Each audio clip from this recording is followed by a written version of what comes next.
আল্লাহর এক বান্দা ছিল নামাজে সেজদায়। তখন আল্লাহ রাব্বুল আলামিন তাকে ডাক দিয়ে বলে, বান্দা তুই যতই নামাজ পড়, যতই সেজদা কর, তোর জায়গা জাহান্নাম। এই কথা শুনে বান্দাটি বলল, আলহামদুলিল্লাহ। আল্লাহ তখন বলে, এই বান্দা, জাহান্নামের কথা শুনে কেউ আলহামদুলিল্লাহ কয়? বান্দা তখন বলে, আল্লাহ, জাহান্নামের মালিকও তুমি, জান্নাতের মালিকও তুমি। তুমি আল্লাহ খুশি হয়ে যদি আমাকে জাহান্নামও দাও, তাও আমার আপত্তি করার কোনো অধিকার নেই। আল্লাহ তখন বলেন, বান্দা, জাহান্নামে গেলে তুই পুড়ে যাবি, তোর খুব কষ্ট হবে।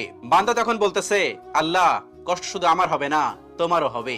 আল্লাহ তখন বলতেছে, বান্দা, তুই পুড়বি জাহান্নামের আগুনে, আমার কষ্ট হবে কেন? বান্দা তখন বলে, আল্লাহ, কোন মায়ের কোল থেকে যদি কোনো বাচ্চা পানিতে পড়ে যায়, তাহলে কোনো মাই দূরে দাঁড়িয়ে থাকতে পারে না, দৌড়ে গিয়ে বাচ্চাকে কোলে নেয়। আমার বিশ্বাস, ওই মায়ের চেয়ে কোটি কোটি গুণ দয়া তোমার বেশি। আমাকে জাহান্নাম দিলে তুমিও আল্লাহ শান্তি পাবে না। আল্লাহ তখন বলে, বান্দা, এই দলিল তুই কই পাইলি? বান্দা তখন বলে, আল্লাহ, আমাদের জাতির পিতা ইব্রাহিম আলাইহিস সালাম তোমার প্রেম মুখে নিয়ে যখন নমরুদের আগুনে পড়ে গেল, তার আগেই তুমি